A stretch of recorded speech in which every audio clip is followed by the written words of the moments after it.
Greetings, fellow traveler. Tired of the hardships of your journey? Here, take a seat by the fire and let me spin you a grim tale of a dark future where there is only war. Today, I bring you the tale of two of the mightiest vessels in the entire history of the Imperium of Mankind.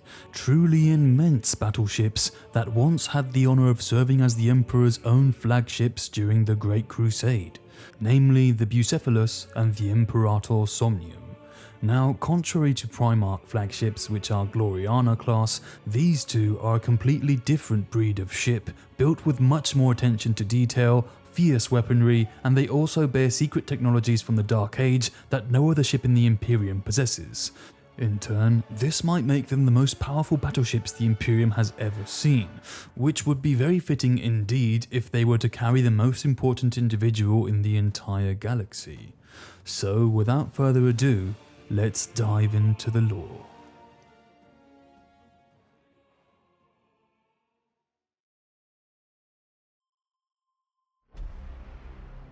The Emperor's first flagship was the Bucephalus, a huge golden battle barge that had a garrison of Adeptus Custodes and carried the Emperor through the galaxy during the beginnings of the Great Crusade. And just by hearing the name Bucephalus, many of you might go, oh, what a great historical reference to the horse of Alexander the Great, which indeed it is, but it goes beyond that because in Warhammer 40k it's confirmed that one of the many identities used by the Emperor during his long life was indeed that of Alexander the Great himself, and Horus even relates how the Emperor, when he was under the guise of Alexander the Great, wept on the banks of the river Hyphasis when he thought there were no more worlds to conquer. However, we could guess that when he discovered the immensity of the galaxy, he understood that he was very wrong indeed, and there were many worlds to conquer.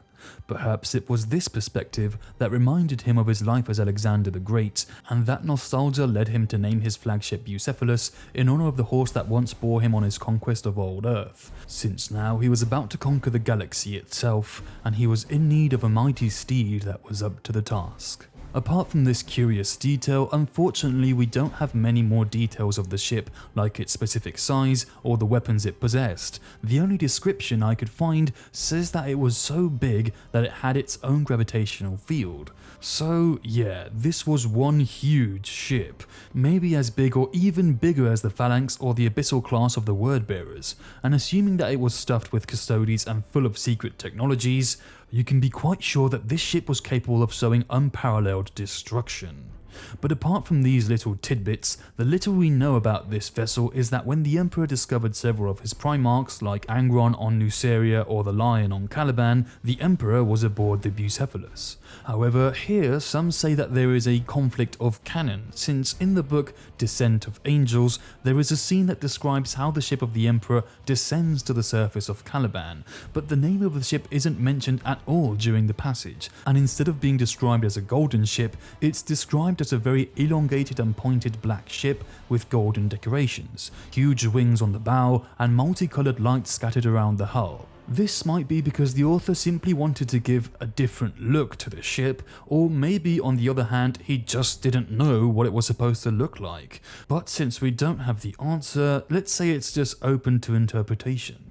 And also, if the Bucephalus was truly so big as to have its own gravitational field, how the hell is it supposed to descend to the surface of Caliban and then take off again? Because if the ship doesn't have planet-sized fuel containers and enough engines to boost it off the surface, it's not going to be coming back up after it's descended. Anyway, moving on, apart from descending to Caliban, it's known that the only occasion on which it was boarded by enemies was by a Xenos race known as the Rycogene in an incursion to attempt to assassinate the Emperor. But in their arrogance, they were stopped and purged thanks to the sacrifice of Prefect Vetranio Shapura of the Adeptus Custodes, who were subsequently interred in a Contemptor Galactus dreadnought and decorated with a Ferrum Aquila for his sacrifice. Shapura became the third or fourth custodes ever to be interred in a dreadnought, and later on will be among the custodes that took part in the burning of Prospero. Back to the Xenos boarding action upon the Bucephalus, as punishment for having dared to board the ship of the Emperor himself and try to assassinate him, the Rycogene species were completely exterminated like so many other Xenos species that were eradicated during the Great Crusade, but let's say that in this case, the purge was personal. In addition to this battle, it's known that the Bucephalus also took part in the Battle of Gyros Thravian against the War of Orc warboss Garkor Blackfang. Initially, the Lunar Wolves, the Death Guard and the Imperial Fists had been dispatched to deal with the Xenos threat. However, despite the combined efforts of Horus, Mortarion, Rogaldorn and their respective legions, it soon became apparent that the Imperial forces would eventually be overrun. It was at this moment that the Emperor appeared aboard the Bucephalus to support his sons in battle. The Emperor himself led a force of 1,000 custodes against the mighty Orc host, and finally the Emperor confronted Blackfang atop his Gargant, while the custodes dealt with the rest of the horde. Needless to say, the Emperor swiftly dealt with the Orc warboss, decapitating the Orc war and dispersing the horde. By the time the battle was over, the custodes reported that they had wiped out a total of 100,000 Orcs, having only suffered 3 casualties. This indeed speaks volumes of the skill of the Emperor's Praetorians. After this victory, the Emperor himself engraved the names of the fallen custodes on his personal power armor to commemorate their sacrifice. Unfortunately, apart from this, we have no more information about the Bucephalus. There's no mention of it taking part in any of the major battles of the Horus Heresy or even the Siege of Terra, and its ultimate destiny remains unknown. The Emperor's second flagship was the Imperator Somnium. In this case, its name is no reference because it literally means the Emperor's Dream, but although its name doesn't have so much mystique, I think we can all agree it's a very good name for a ship as well. Towards the end of the Great Crusade, the Emperor stopped using the Bucephalus as his flagship and replaced it with the Imperator Somnium. In fact, during the Ullanor Crusade, the Emperor was already using the Imperator Somnium. The reason why he changed ships is a complete mystery. As far as we know, it's not because the Bucephalus was destroyed or seriously damaged, but perhaps in truth this was the case, only that the Emperor decided to keep it a secret to maintain high morale in the Imperium. If it was discovered that the Emperor's own flagship were destroyed or even severely damaged, such information would deal a heavy blow to Imperial morale indeed. And the Emperor keeping such information secret fits very well indeed with his modus operandi. But anyway, speculations aside, in this case we have more specific information about the size and weaponry of the Imperator Somnium. It's said that this flagship of the Emperor was not built on Mars, but rather on Terra itself. The Imperator Somnium is described as a command carrier. What exactly this classification means is unclear to me, but based on today's aircraft carriers, we could imagine that it could serve a similar purpose as a sort of mobile hangar for smaller battleships where they could refuel and be repaired instead of having to go all the way to an orbital station, which is quite practical indeed, and considering that the size of the Imperator Somnium matches that of Terra's orbital plates, this may very well be the case. But how big exactly is one of Terra's orbital plates, I hear you ask? Well, apparently they were like huge flying cities capable of holding millions of people. So yeah, we can indeed say that the Imperator Somnium was a huge leviathan of the void that dwarfed most Imperial battleships. Regarding the armament of this vessel, as I mentioned before, it was the most powerful available to the Imperium. Stuff like Volkite storm accelerators, multiple Nova cannons along its keel that also had a much higher firing rate than standard Nova cannons, and last but not least, radioactive fusion warheads. With such weapons, we can assure that the Imperator Somnium far exceeded the destructive capabilities of the Gloriana ships of the Primarchs, just as the Emperor far exceeded the power of the Primarchs themselves. Besides having all this advanced weaponry and technologies only available on this ship, most of the functions of the Imperator Somnium were automized, allowing it to operate with a skeleton crew, which in turn is a very great advantage indeed, because instead of having to fill the ship with mortal crew, you can just fill it with more custodes and push the ship's destructive power even further with the best gene-enhanced warriors ever created in the history of mankind. So it's clear that the Imperator Somnium was a true beast of the void, armed to the teeth with the best technology and carrying a host of the Emperor's own Praetorians. Alas, apart from knowing that it participated in the Ullanor Crusade, not much else is known apart from its destruction during the Siege of Terra. And now that we mention it, let us take a closer look at the Imperator Somnium's ultimate fate.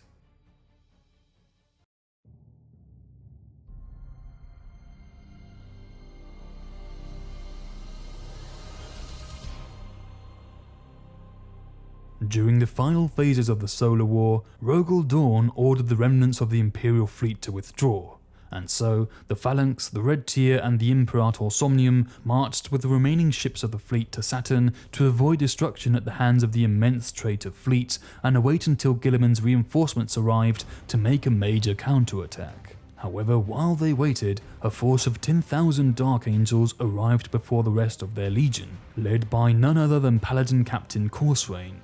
Upon his arrival, he met the remnants of the Loyalist fleet on Saturn and assured them that the light of the Astronomicon was out, and without it, Guilliman and the Lion would never arrive to lift the siege. And so, Corswain decided to try to reach Terra and deploy on the Astronomicon to retake it and relight it to guide the Lion and Guilliman to Terra. Otherwise, they would never arrive and the siege would already be lost. Yet with so many thousands of traitor ships surrounding Terra's orbit like a swarm, it would be a complete suicide. Or at least it would be with conventional ships. To Corswain's surprise, the Custodes and Sukasen, the admiral of the Imperial fleet, decided to send in their best ship to penetrate the traitor fleet to give the Dark Angels the best chance they could to reach the Astronomicon. None other than the Imperator Somnium. And so, with a group of Custodes under the command of Ilhohet and the rest of the functions carried out by servitors, the Emperor's flagship burned for Terra in a last act of defiance against the traitors. The Dark Angel's ships followed in its wake, hidden and protected by its sheer bulk. The traitor ships didn't detect the Imperator Somnium until it was too late. If they still had any discipline left, they might have detected it earlier, but since Perturabo left the siege taking the Iron Blood and a large part of the Legion's ships with him, most of the cohesion and discipline of the traitor ranks left with him.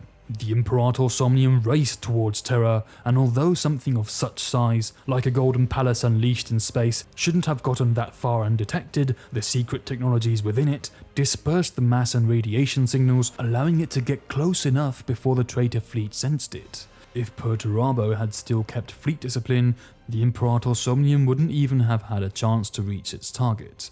But with Perturabo's iron discipline gone, now the Imperator Somnium can penetrate deep into the enemy formation and get close enough for the Dark Angels to reach the surface. Suddenly the traitor ships picked up the Imperator Somnium signal and battle groups scrambled to meet it.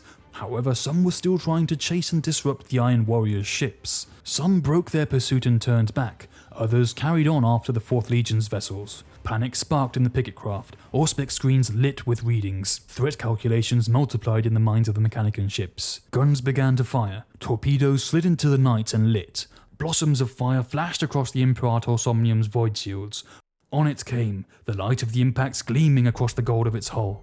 At that moment was when the War Master's ship identified her. The commanding officers sought to confirm the identification, and soon panic set in, thinking this was an attack of the Emperor, or perhaps that he was trying to flee. 3 minutes after the Imperator Somnium appeared, word reached the War Master.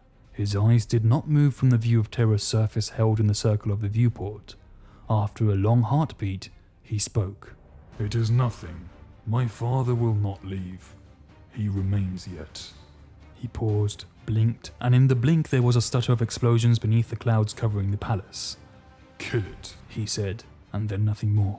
The long-range gunfire became a boiling storm of detonations. The void shields of the Imperator Somnium began to stutter under the weight of the fire. In the near-silent engine decks, the shield generators began to creak. Mechanisms that had known the touch of the Master of Mankind himself began to protest, began to fail. "Corswain of the 1st Legion." The voice of the custodian filled the inside of Corswain's helm. He could recognize the tones of one of the Emperor's guardians who had met with him and Sukasen. Ilhohet was the name he had given, though he had never removed his helm to show his face. "I hear," said Corswain. "the Imperator Somnium's shields will fail, but it shall endure long enough. Do you stand ready?" "We stand ready," said Corswain. "My fellow custodians will go. I shall remain." The finality in the words reminded Corswain of the edge of a blade. "May honor go with you, Ilhohet," said Corswain. The custodian did not reply, and the Vox link cut.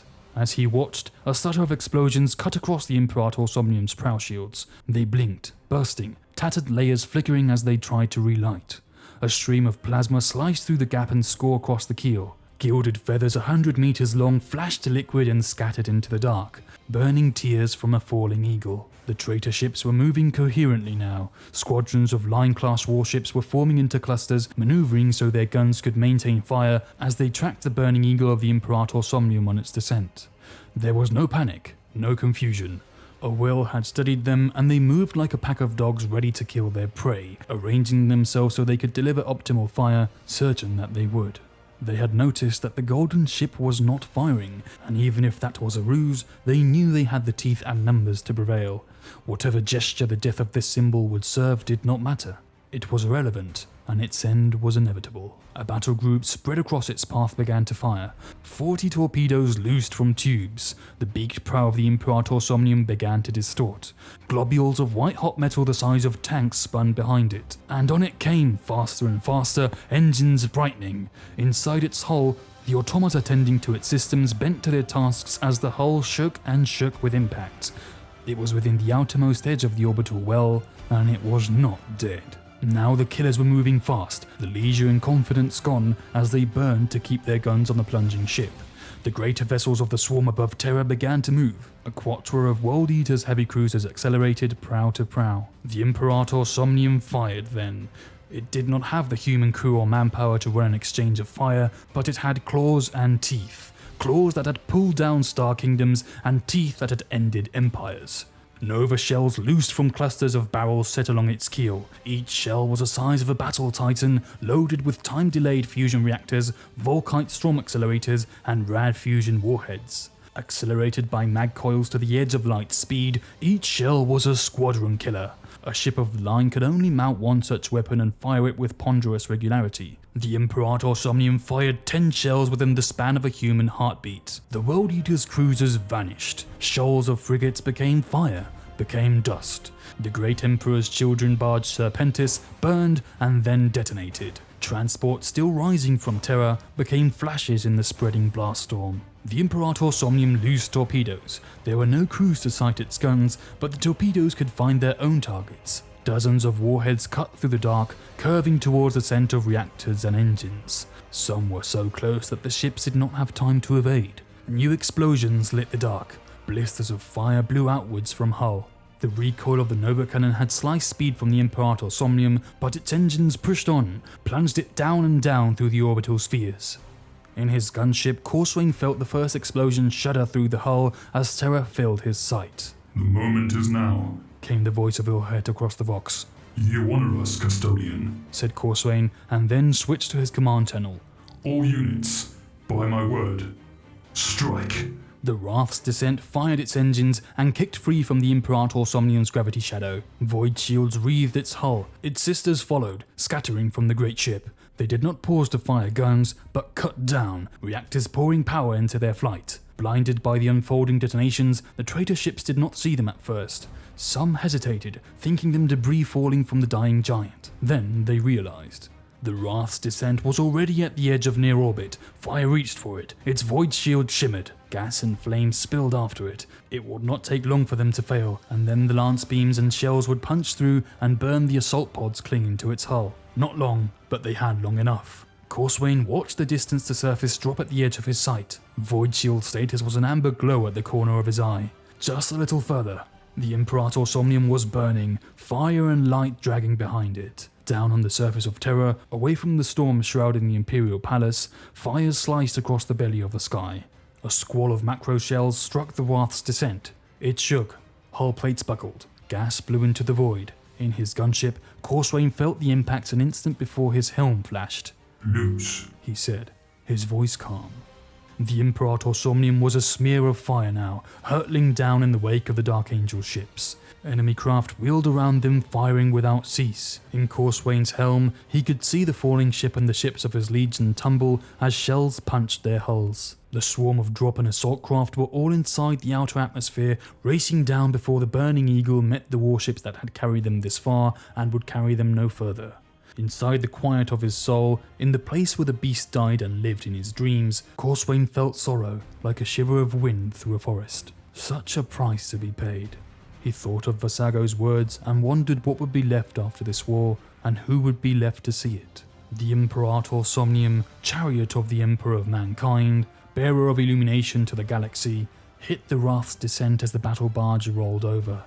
For a moment, time missed the stitch. White light filled the universe, complete and total. The skies wiped clean of darkness and of stars. Then, the whiteness became golden fire, became the red of vaporizing metal.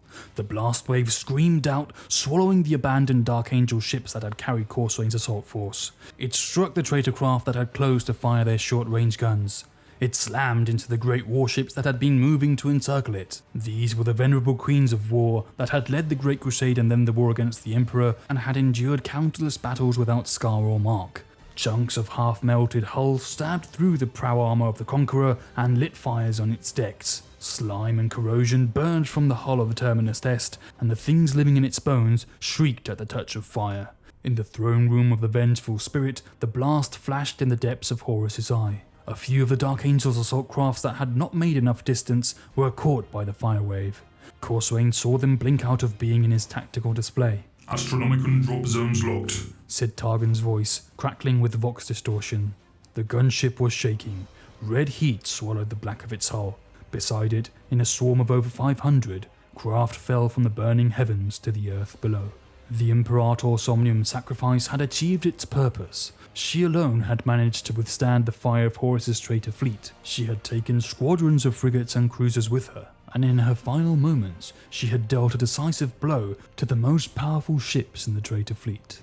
And so, the Imperator Somnium had played its part in the Siege of Terra, and although the true history and events of the Horus heresy is still censored by the Inquisition, and honourable sacrifices like this will be forgotten by most of the Imperium, if only by us, it will be forever remembered for its glorious sacrifice.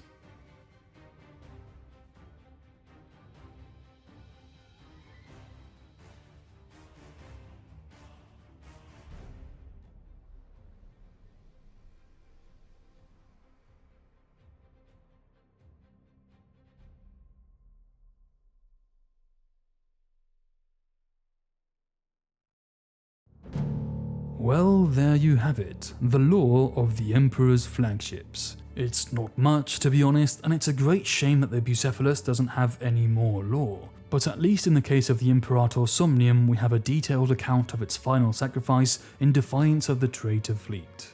However, although one of the Emperor's flagship was destroyed, the fate of the Bucephalus remains unknown, and maybe it's still out there, hidden somewhere in the solar system or at large in the galaxy, waiting to taste battle once again and avenge its sister's death.